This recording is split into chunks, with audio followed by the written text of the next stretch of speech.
Special Anti-Robbery Squad, SARS, was established in the year 1992. Although there were different stories attached to that, that is versions of what led to the establishment of SARS in the year 1992.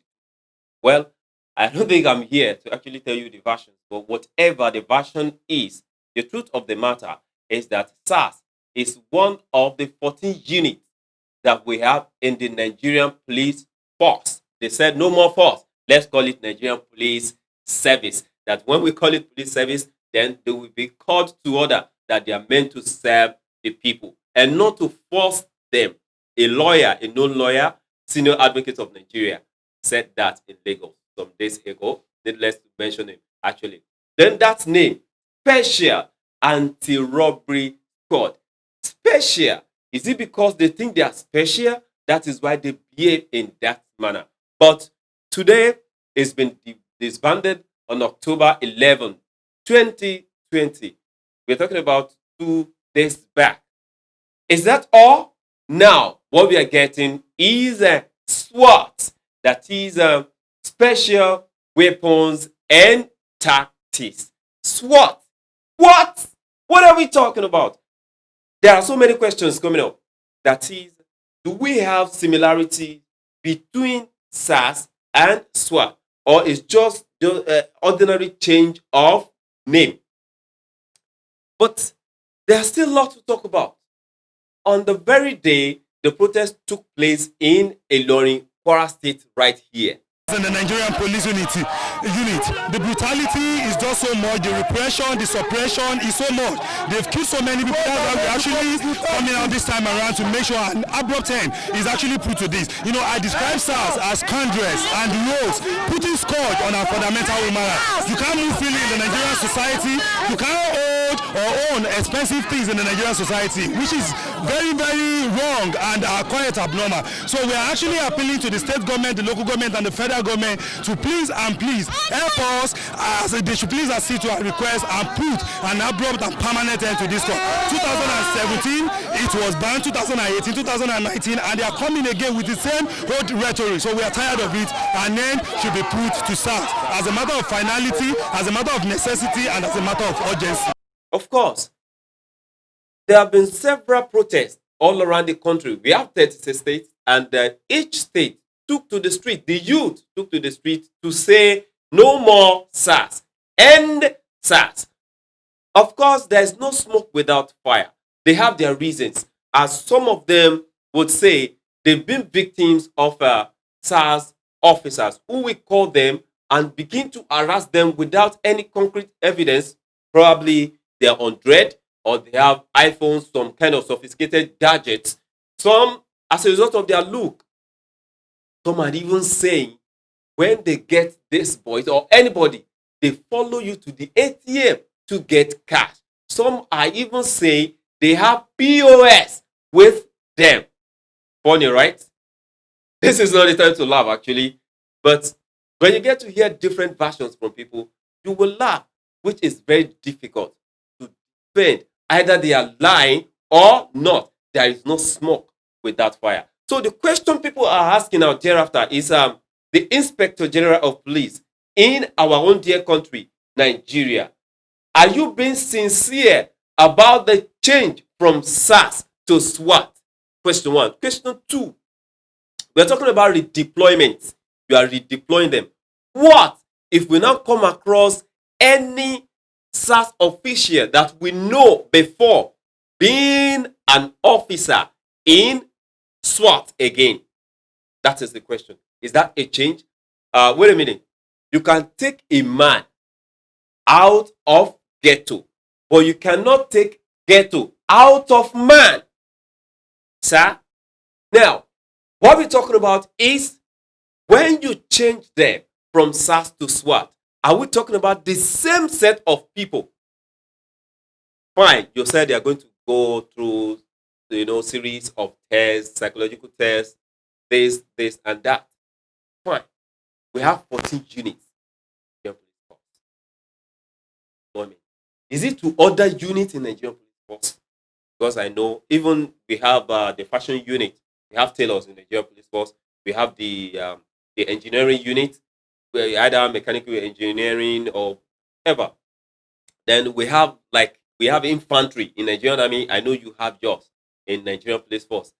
So many things. We even have painters in Nigerian police force. We understand that you have lots of departments, but the voice of the people is superior, honestly, to any country that take leadership seriously. You will understand that there should be a kind of agreement between the rulers and the ruled when it comes to listening to them. Don't let me talk much though. I am Ayinla Kolawole Abass, popularly known as the legend, and this is Moyinnet TV. The show is Eyewitness, whereby we take ourselves to the street and we take a look at what is actually going on out there. You don't wait for the story to be told. We go there and see for ourselves. I'll be right back after this time out. I'm here to EndSars. I'm here to EndSars. We are here to EndSars. Even sometimes, actually, I'm an engineer. And seeing as a dread does not mean I'm a young boy. Share it up. So please, more EndSars, I beg. Stars to the do dread. Stars to the dread that please no be boss. iPhone no be God. Stars the way they do dread. EndSars. They said I be Yahoo and I'm pushing drug. They followed me to my house, they did not see anything. And they collected my ATM, they forcefully collected my money from me. When they collected your money, was that money meant for bail or what? It's for my show, they paid me for my show. After my show, when I was coming back in the night, they collected it from me, straight. I cried. I'm a photographer, and I see no reason why I should be traveling, carry my gadgets and everything, and I'll still be scared of Nigerian police force. The SARS officers told me I'm too fresh to be a photographer. What did you just say? He said I'm too fresh to be a photographer. No, how should you look? I should look tattered. I should look rough. I should put on rap. Yes. And it was like, okay, where am I? I showed my gadgets. He said no. All right. Immediately, we heard about the protest on the streets in the metropolis of Ilorin Kwara State. We took our cameras. We took our gadgets as well. And we stormed the streets. It all started from the government house. It all started from the government house in Ilorin metropolis. We waited and waited. You know, the youths were expecting the governor to come out. In fact, that popular hip-hop musician in Nigeria, Scales, was there himself to join the protest. We interviewed quite a number of Nigerian youths and they poured their minds. The governor wasn't around, according to the deputy governor of Kwara State. He told the youth that they have to do what? They have to calm down because everything is under control. But the problem we have in this country is trust. Is what? Trust. Is it true that everything will be under control? Question one. Then the change from SARS to SWAT, is it not going to be a sort of continuation from where we are coming from to where we are today? The trust. People want to see the change. People do not want to hear the change. It shouldn't be a sort of audio change, but video that we are going to see. Let us behold the change. We stormed the street to interview one or two persons. It's been so hectic as we can see we have a lot of youths around there right at Challenge, one of the busiest places in the metropolis of Ilorin. And this is Sadat. As far as I'm concerned, there has been a very agile members of this protest ever since. It's like this is not your first time on the protest. No, this is not. This is actually the second time. The first time was on Thursday, which we submitted a petition to the state government, which took them about 48 to 72 hours before they responded to us. And the response, we are not satisfied with the response. That's why we are out on the street again. So what was the response about? Something about they are going to deliberate and get back to us. I mean, what we want is very simple. Come out and talk to us. You can't keep giving us silent treatment. They've been killing our youth. They've been brutalizing people. All we want is just audience. Come out and talk to us. Is that too much to ask? No. I can see you're on dread. Exactly. Normally I would have used face cap, but I left it because this is part of the things that make SARS harass people. Once you are on dreads, automatically you are a criminal. That's one of the ways they identify their criminals. If you have tattoo, or if you tint your hair, or if you are on dreads, automatically you are a criminal. Wait a minute, is it that they don't understand being on dread is just one of those hairstyles? They don't understand. Maybe they understand, but they are choosing not to understand. But when they see you on dreads and you are a guy or a lady, automatically you are a target. Can we say that's extortion? Of course it is. Extortion, brutalization. They are violating our human rights, and we just want an end to it. Now you are saying that you are dissolving SARS, but you are moving them to other departments without training. Isn't that we still have SARS in our midst? We still have them, just that there is no face again. We don't have a name to call them again, but they are still in the system. What are we doing? What should we expect at the end of this protest? We are waiting for the government to talk to us. Whatever the governor says, we will listen. When the governor talks to us, we are civil people. We are obedient people. We will listen. I can see we're coming from the government house. Is it that the governor didn't come out to address you? Obviously not. If he came out, we won't be here. So, what's the next thing now? To go back to the government house? We are here till he comes out. Yes, the message is clear and loud enough. We are here because we want to end police brutality. Nigerians said the police is meant to protect the citizens. If they cannot do that job, that unit that is not wanted should be scrapped. That is why we are here. We want to end SARS. We want to end police brutality. All right. So it's like we are coming from the government house. So is it that the governor didn't attend to the youth or something? So why are we right here at Challenge? The deputy governor came out to address the youth. He said the governor is not on ground. Fine. By tomorrow, we will still come back here to relay the message again that we don't want SARS. We just want him to take our message to them at the top that we don't want SARS. It is very clear enough that you can hear, you can see what is happening now. The youth are ready to stop the brutality of the police. We want to stop the embarrassment they are giving out on the streets. You cannot hold a phone in peace. You cannot dress well. They will address you as somebody that is doing Yahoo. It's not everybody that is dressing well. It's not everybody that holds iPhone. iPhone is not gone. Police should respect the citizens they are meant to protect. That is why we are here. So at the end of this protest, what do we expect? I expect that the police will be reformed. I expect that the SARS, those members of SARS will be sent back to the police itself, and they are going to reform them. They are going to give them the training that is necessary, the training that they're supposed to have. They're supposed to know how to treat citizens right. SARS is a creation of the law, just like the police. The law should regulate them. They should know how to treat young people right. All right, thanks so much, bro. It's like he has something to say about the end police brutality saga and the protest which has been going on all over the country now. You're welcome, bro. Yeah, thanks so much. Yeah, this is the protest we have been clamoring for a very long time. Enough is enough. We cannot be a second citizen in our own country. It's very important we make it loud and clear that we want the end towards the police brutality.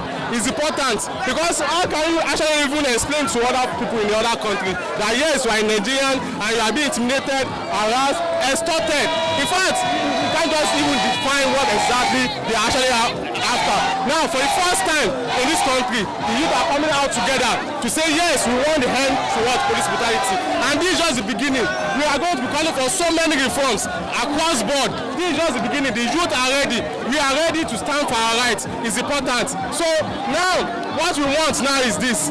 We want the end towards SARS brutality. We want the dissolving of that particular unit and total reformation of the police in general. Okay, now and also it is important that there should be prosecution and trial for what those rogues amongst them they have killed and maimed our brothers and sisters since the protests have started. It's important because without the prosecution and trial, all this will actually be in vain. Please, we want end to SARS brutality, police brutality in all. You know how it happens when you get to see protests on the street? Lots of people saying lot of funny things. I was on the street giving the report when I was overhearing the voice of a young lady from behind. Of course, I drew her to me, as you can see. and I interviewed her. She said a lot of things, but which I don't think I can say everything right here. Even she wanted to start mentioning names. Isn't that a very serious issue? But that is not to say that everybody is not accountable. We are what? Accountable. I came across a particular graphics where Nigeria made demands from the federal government about Nigerian police force. So it is not all about EndSars now, but end police brutality. A lot of people, they've talked about their ordeals with Nigerian police force. And I can say that sometimes ago, I have been in that shoe as well on my way from Lagos to Ilorin right here. Because we experienced a lot of things from them. And the only thing I told him that, sir, maybe I can tell them right now, my own voice is my right.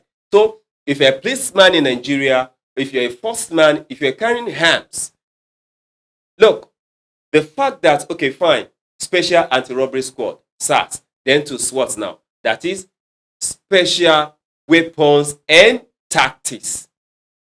Special Weapons and Tactics, SWAT.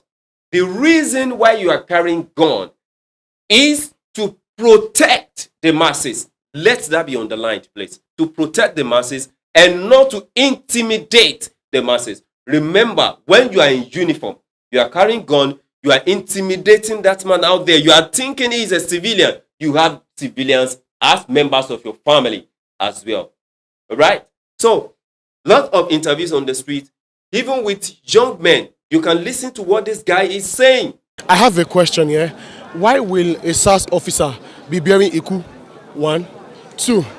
Why will a policeman be carrying a magazine with 30 bullets for normal road when they say they fight civil war? There is a guy in F division, Officer Friday. Where in there? That guy, they handcuff person hand and leg. Bumi, Adeboye, all of them. Where are they? Please, this all goes. And declare to us. We don't want to hear from the IG anymore. He's responsible for all Nigerians. Okay. And no Nigerian is more a Nigerian than another Nigerian. We all are equal. So he should come out and tell us that yes, SARS has been disbanded for good. That some policemen are always on illegal duties. How do we tackle that? Some are even saying that policemen should have a sort of bug, like body cam, that is body camera, whereby the activities can be checked either in the control room, right in their own station. You know, a lot of things are coming up. And I will appeal to the federal government of Nigeria to listen to the voice of the people on the street, especially ordinary people on the street. Even I heard about one of the biggest names in Nigerian music industry.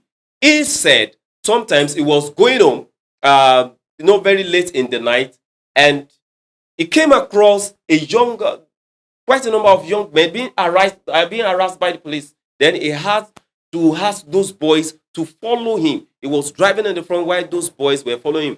And I listened to Korede Bello, the youth ambassador for Nigerian Police Force. At least his interview on Your View. That was on TVC some 2 days back.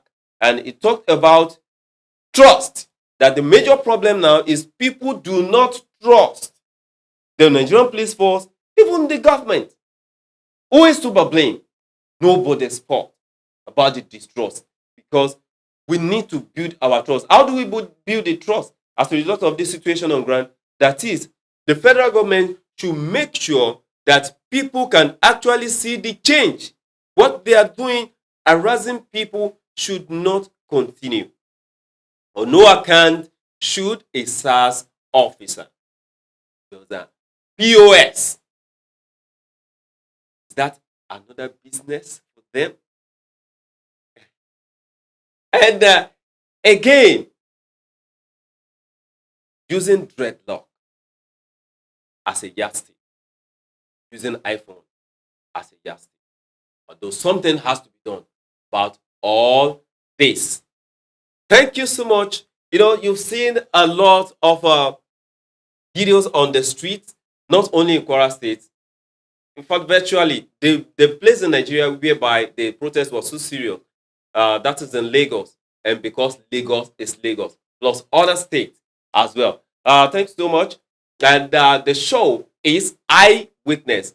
We don't just hear, we don't just wait for us to be told. We go right there to witness. Of course, we are ever ready. We are always ready.